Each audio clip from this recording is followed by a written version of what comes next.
Assalamualaikum warahmatullahi wabarakatuh. Perkenalkan, nama saya Nazila Fitri dengan NIM 2423080. Pada kesempatan kali ini saya akan menjelaskan program inventaris barang kelas menggunakan Python. Program ini digunakan untuk mencatat data barang kelas mulai dari nama, jumlah, kondisi barang, kategori hingga status penggunaannya, dan menyimpan hasilnya ke dalam file Excel. Penjelasan akan dibagi menjadi beberapa bagian, yaitu yang pertama proses input, penggunaan fungsi, struktur kondisional, perulangan, dan penyimpanan data ke file. Selanjutnya kita akan membuka aplikasi Python. Lalu kita akan membuka file program yang telah saya buat.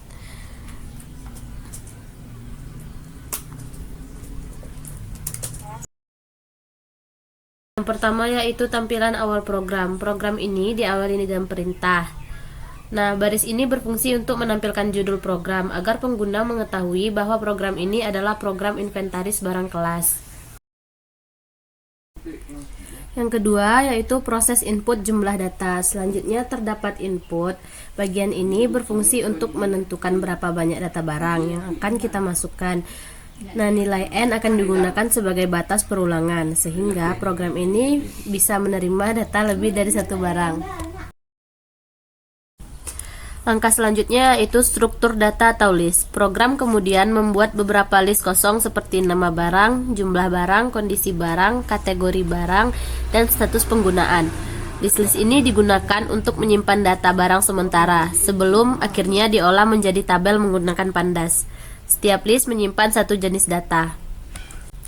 Selanjutnya yaitu penggunaan fungsi. Program memiliki sebuah fungsi yang bernama yaitu cek status. Fungsi ini digunakan untuk menentukan status penggunaan barang berdasarkan kondisi barang.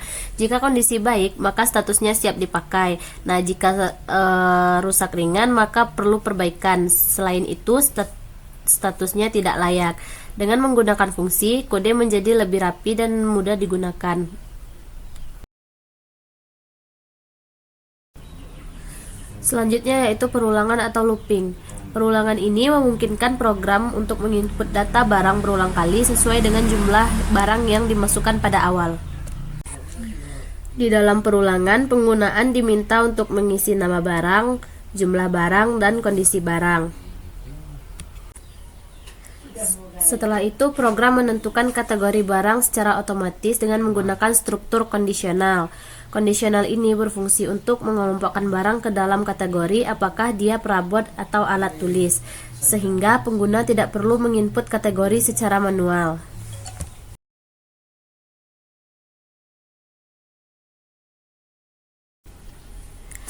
Selanjutnya menyimpan data ke list. Setelah semua data diperoleh, program menyimpannya ke dalam list. Di sini terlihat bahwa fungsi untuk menentukan status penggunaan secara otomatis. Setelah perulangan selesai, data akan digabungkan ke dalam dictionary, kemudian diubah menjadi data frame pandas. Data frame ini berbentuk tabel seperti di Excel, sehingga mudah dibaca dan dapat diolah. Jika bahasa program benar, setelah terinput akan muncul kata-kata data berhasil disimpan ke file. Nah, langkah selanjutnya adalah kita akan merunningkan bahasa program yang telah saya buat. Nah, selanjutnya itu akan muncul berapa barang yang akan kita input. Di sini saya akan mengisi berapa jumlah barang yang akan saya inputkan. Nah, barang yang pertama yang saya input adalah meja. Dengan jumlah barang yaitu 12 dan kondisi barang baik. Nah, barang yang kedua yaitu kursi.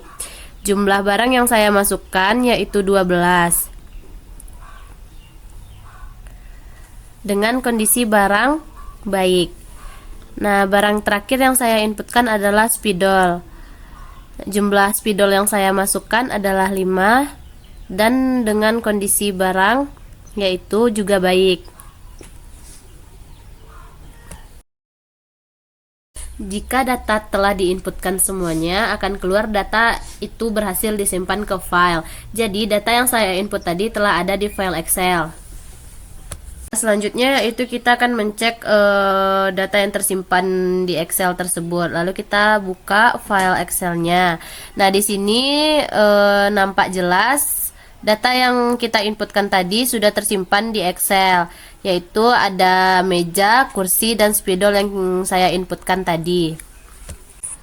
Itulah cara kerja program inventaris barang kelas, mulai dari input manual, proses fungsi yang otomatis, hingga output dalam format Excel-nya. Sekian penjelasan dari program Python saya, semoga apa yang telah saya jelaskan bisa dapat dipahami. Terima kasih atas perhatiannya. Assalamualaikum warahmatullahi wabarakatuh.